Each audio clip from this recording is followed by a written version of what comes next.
mfite ishimwe mu mutima wanjye rihambaye ibyiza Imana yankoreye nayiturike yambereye uwo kwizerwa muri byose sinzahwema kumurata. Mvuze ngo mu rugo ni hariya arambye ngo ni hariya ngo ariko ngo ngiye kukwica. So I don't know kubera iki kuko yarambwiye ngo kado ngo ndakuretse ngo ariko uzashima Imana ngo ariko uzashima Imana. So icyo gihe nko kumbwira nk'umwana muto ngo uzashima Imana ahita afata cya cyuma gisubizamo imbere muri bag ariruka. Nyuma yo gukira urwo rupfu niyo nabashe kugira ubwoba nahise ntigita amaguru ndatitira. Sorry njya kuryama ahandi navuze ngo ni mu rugo Imana inkiza urupfu rw'icyuma gutyo.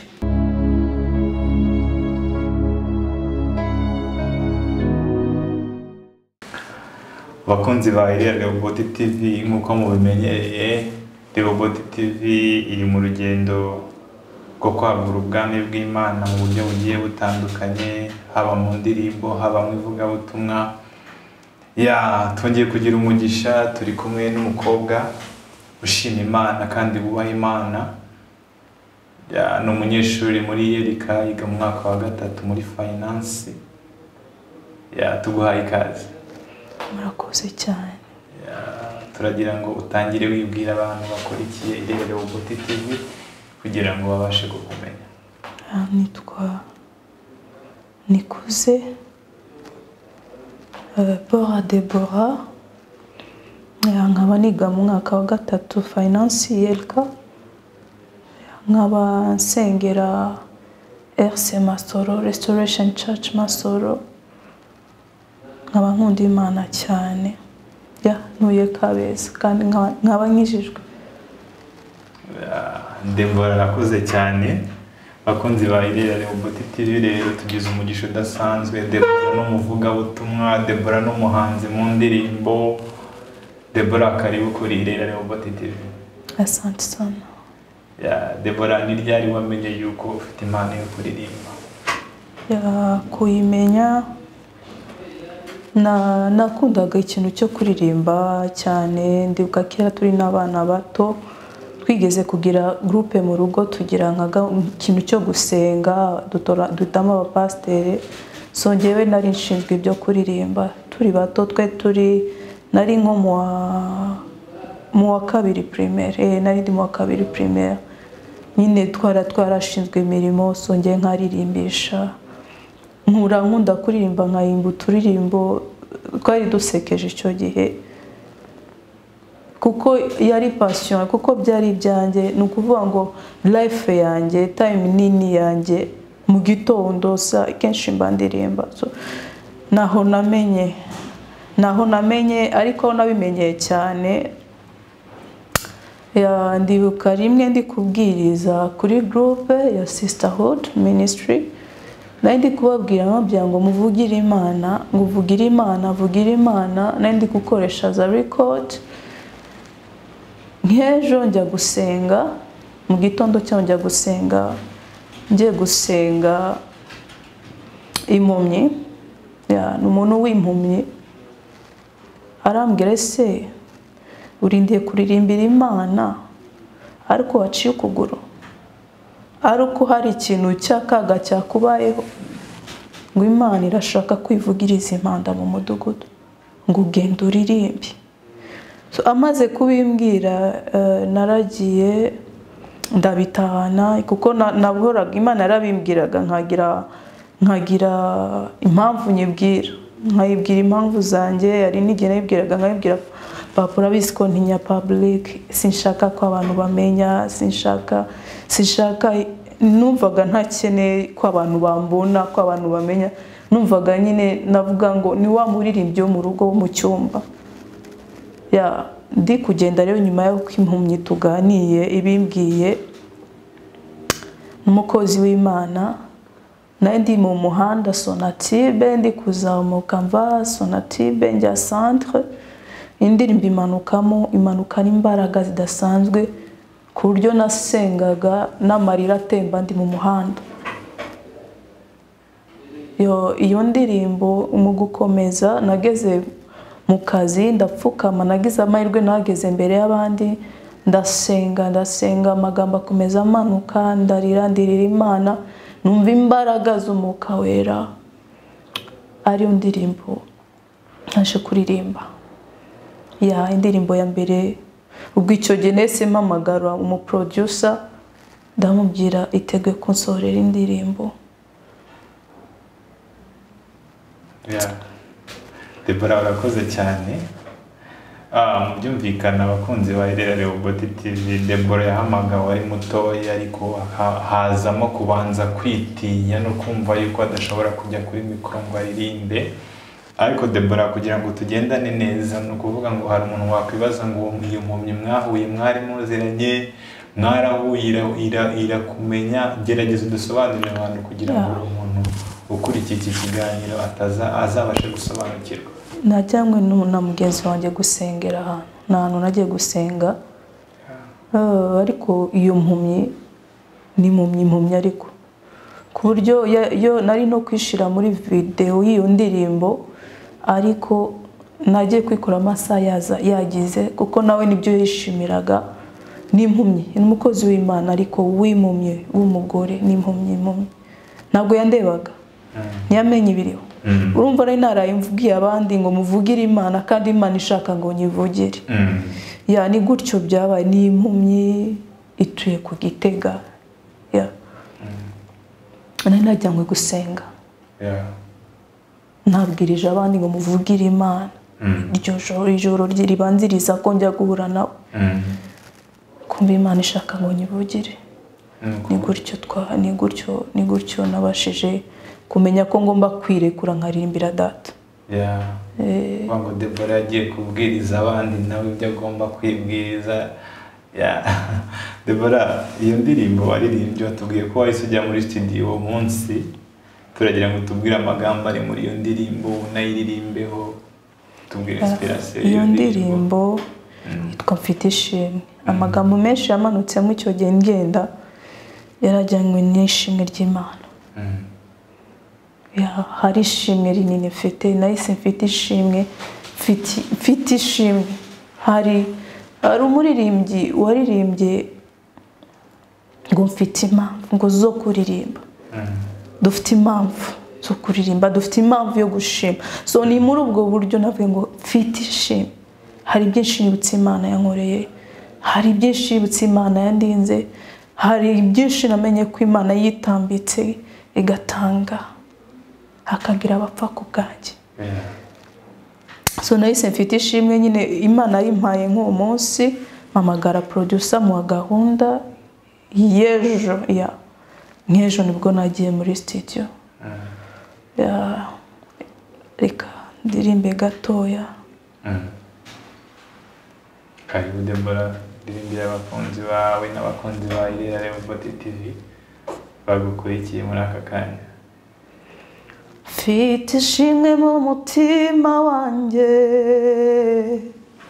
riyambaye ibyiza Imana yankoreye, nayiturike ya mbere y'uwo kwizerwa.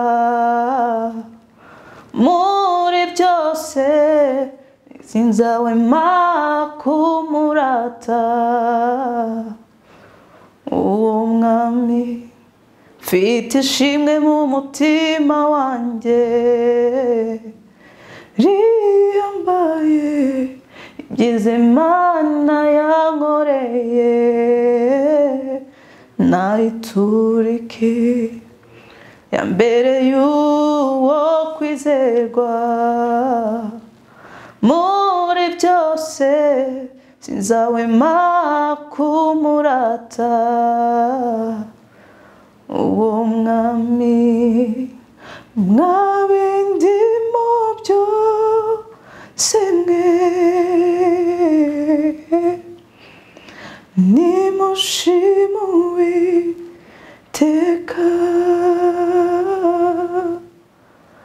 kubw'ibyiza yankoreye byose, mutima wanjye shima Uwiteka. Wow, Deborah, urakoze cyane. Ni indirimbo iri gukura umuntu ahantu ikagira ahandi hantu imwicaza kubera amavuta y'Imana ari muri ino ndirimbo. Deborah, utubwiye ko kugeza uyu munsi ufite indirimbo ebyiri, ariko tutarakomeza n'indirimbo ya kabiri. Deborah ni umuntu wamaramaje gukurikira Yesu no kuririmbira Imana. Turagira ngo tubwire Deborah, inspiration yo kugira ngo umaramaze niki cyaguteye kumva ukunze Yesu no kugira ngo umukurikire n'imbaraga zawe zose? Bwira abakunzi ba Irera Rehoboth TV n'abakunzi bawe. Cyambere icyo naheraho nuko namenye urukundo inkunda. Nasobanukiwe urukundo data nkunda. Ijambo ry'Imana ngo nakumenya utarabura urusoro mu nda ya mama wawe. Mubwiraho umugambi. Maze gusobanukirwa icyo ndicyo, icyo data nshaka. N'ukuntu Imana yandinze.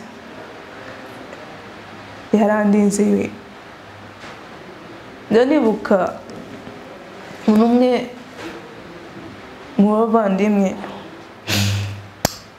ambwira, aranyegera arambwira ngo we ntiwari kuvuka.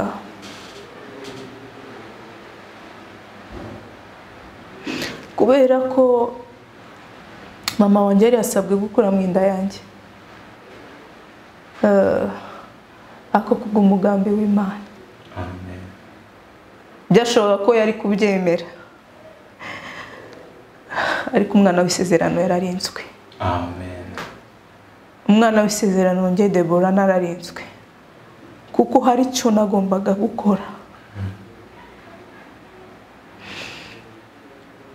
Mose yarindiwe mu bufunzo mu mazi kubw'ibyo yagombaga gukora, kuko yagombaga gukura Abisirayeli muri Egiputa. Amen.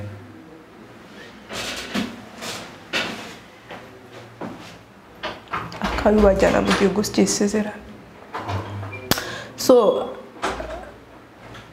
natekereje ineza y'Imana, uko yandinze, yaranyimanye, yarinze ubuzima bwanjye, abari amaksida menshi yankijije, n'uburyo bwinshi Imana yakozemo, yambereye Imana yo kwizerwa. So ndavuga no, reka niture data.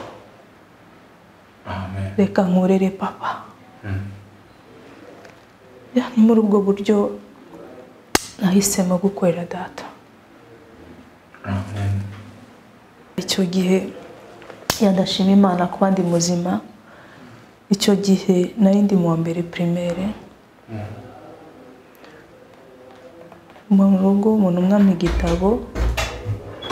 igitabo cy'indirimbo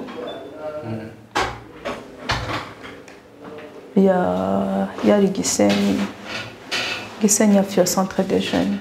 Abantu bazi Gisenyi mu mujyi.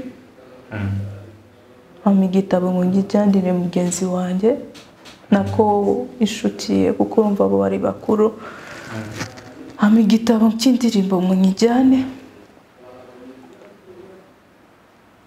Nijyanye mvuye aho nari mvuye kukijyana, mpura n'umuntu akura icyuma muri baga gifite mu mugongo.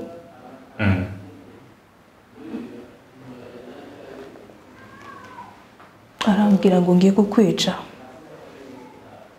Akimbwira ayo magambo, kuko mama yari yarapfuye, undi numvaga ko nkeneye kumusanga. Mwibanga mu rugo ntabyo bari bazi, nta n'umwe wari ubizi biri mu mutima wanjye.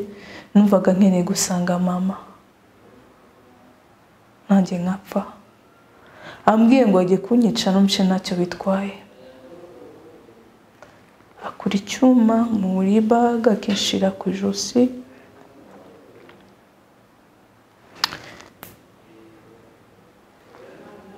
avuze ngo ambaje ngo so papa we ninde arango mvuge data kuko ambaje papa ambaza n'icyakora ndamubwira papa ngo ni Afandi vuga marume wa mama wanjye ahita amenya rero icyo gihe kuko yari yambwiye ko ari umucengezi yari yambwiye ko ari umwicanyi nyine yamaze kunyibwira akinshira ku josi ambyanjye kukwica ndamubwira yego icyuma gicyaye aho hantu rero bakundaga kuhasanga abantu bapfuye byari mu bigihe bya kera bakonsangaga abantu bapfuye rimwe just ibintu nk'ibyo maze kwikiriza nzi ko ngiye kwicwa ahita ambaza ambya Kado ngo iwanyu ni Imana igitegura mbere amen ngo iwanyu ni Kado ndavuga none kubera ko mama gipfa hari abandi bantu nagiye kubana nabo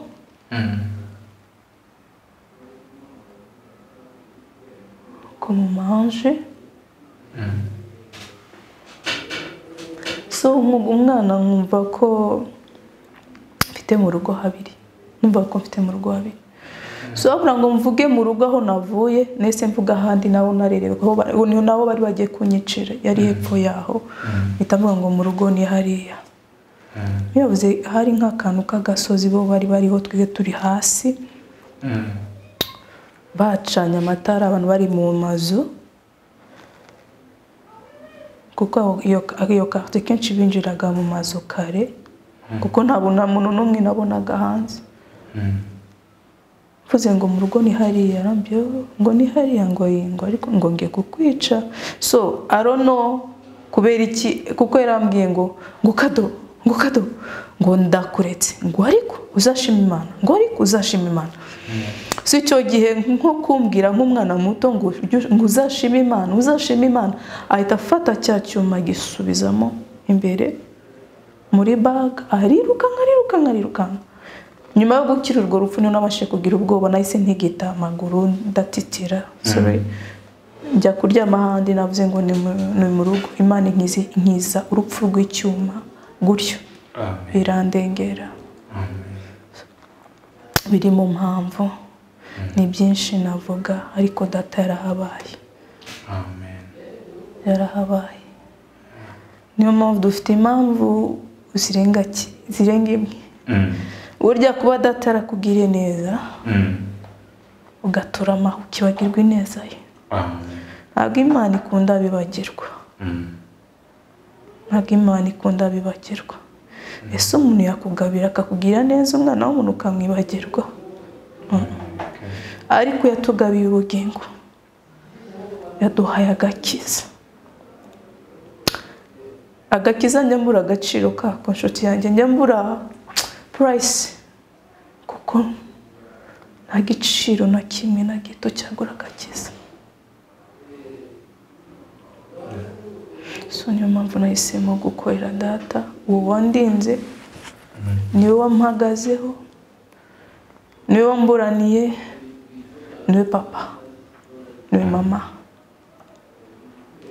nita papa wanjye ngo le plus romantique kuko ambwira amagambo meza so ni muri ubwo buryo turi kumwe na Deborah arimo atubwira umuziki wiwe cyamuteye gutangira umuziki ni umuhamagaro w'Imana wamuhamagaye kugira ngo aririmbire Imana uyu munsi afite indirimbo ebyiri zikoze Deborah twari tumaze kureba indirimbo ya mbere tugeze ku ndirimbo ya kabiri nayo wamaze gusohora watubwiye indirimbo yitwa ngo iki kwizina ryiza yitwa izina ryiza ni rya Yesu amen magambo navuze ngo ni izina ryiza ribohora imbohe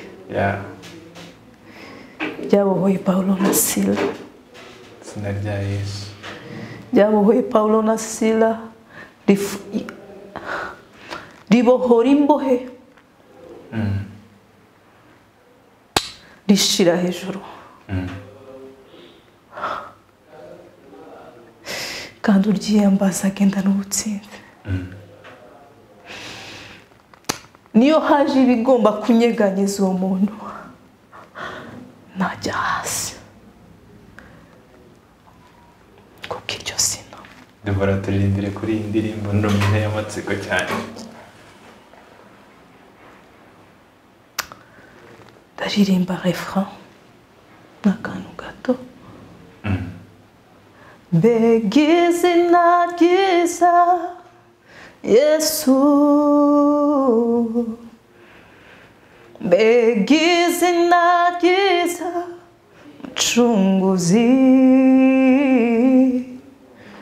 mbega izina ryawe Mwami Yesu,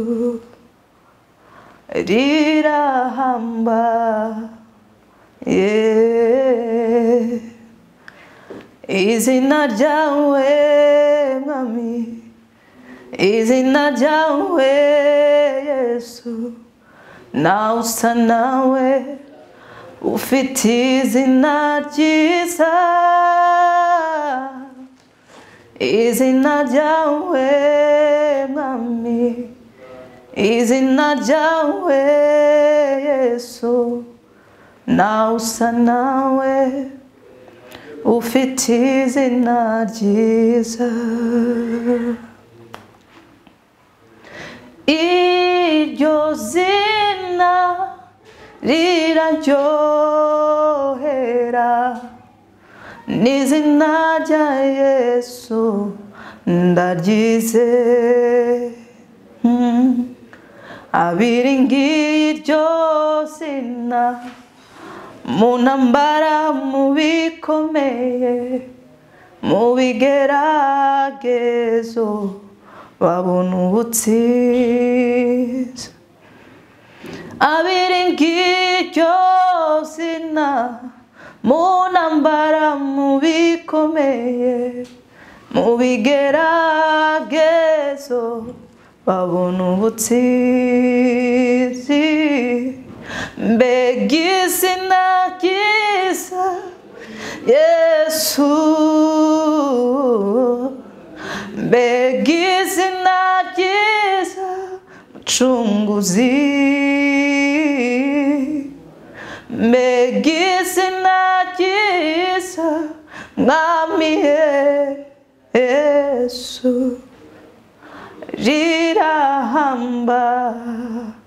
rirahambaye. Amen. Amen. Debora, ni he wakuye inspiration y'indirimbo? Ku izina ryiza natekereje kuri Yesu. Yantekereje kuri Yesu. Hari umuririmbyi wari ngo amazina yose azibagirana ngo keretse izina rya Yesu. Natekereje ku mukunzi wanjye unkunda utarondoreka, nkunda Magreto, mu makosa, mu ntege nke, mu mbaraga, nezerewe, bimeze gute, nasanze ari Yesu. Nsanga niryo zina abadayimoni bahunga. Iyo dusenze mu izina rya Yesu, niryo zina ry'ubutwari, ririmo ubutwari.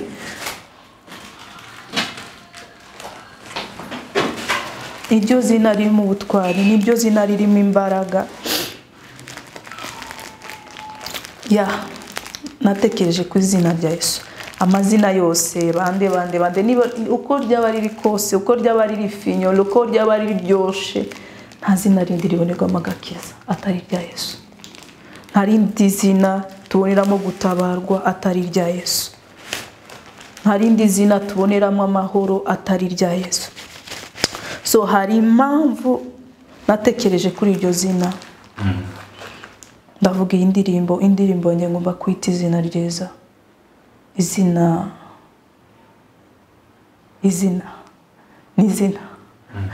ni izina riri hejuru y'andi mazina yose. Ni izina ririmo ubushobozi.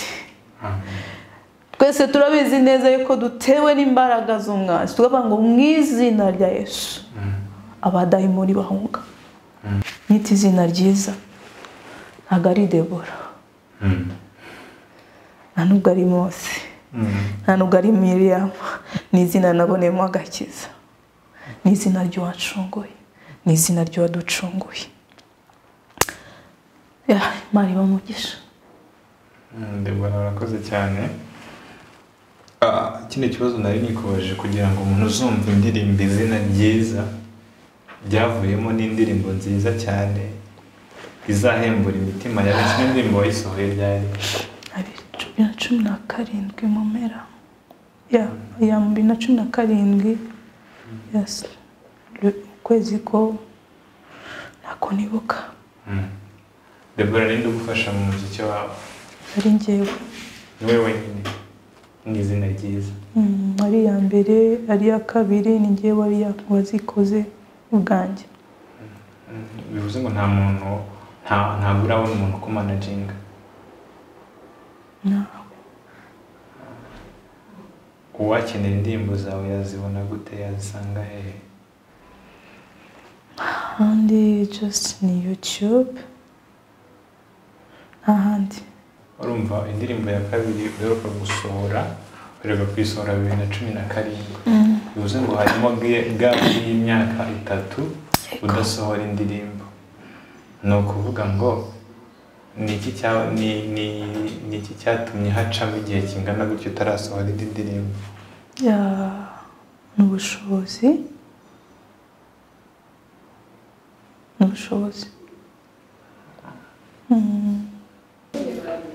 Ni ukuvuga ngo muri iyo myaka 3 hari izindi ndirimbo waba ufite muri studio zitarasohoka, nimba zihari zitwa ngo iki? Pour le moment nta n'ibiri muri studio. Juste nabonye ikibazo n'amafaranga, so mba ndastopinze, ntabwo nazigiye muri studio. Nayifite indirimbo just ariko iracyari mu bitekerezo, sindayandika. Nyine ndayifite ariko sindayandika indimo kuko namaze no kumenya na titre nzayita.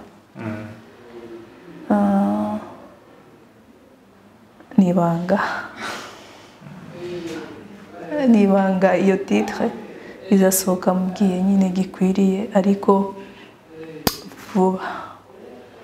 vuba biri mu mushinga mfite umushinga wo gusohora indirimbo vuba, ndatagiye guca inzira. Nicyo kintu kizahita gikurikira. Abakurikiye Rehoboth TV, turi kumwe na Debora, ni umunyeshuri muri Yerika, yiga mu mwaka wa 3 finance. Ni umuvugabutumwa akaba n'umuririmbyi, aho amaze gusohora indirimbo zigera kuri 2. Indirimbo ya nyuma akaba yarisohoye 2017. Ubu ngubu akaba icyashyize n'imbaraga ari ivugabutumwa, kubera yuko ubushobozi bwo kugira ngo asohore indirimbo butarimo gukunda. Turabashimiye yuko mwemeye gufata umwanya mukabana natwe. Twari turi kumwe na Debora, umuhanzi akaba n'umuvugabutumwa. Yagerageje kudusangiza ku muziki we, atubwira ku buhamya ho gatoya. Tunifuza yuko yazagaruka akabuduha bwose, agafata n'undi mwanya uhagije kugira ngo tuganire ijambo ry'Imana. Ni umukozi w'Imana kandi ubikora bikunze. Rero turabashimiye yuko mukomeje kubana natwe.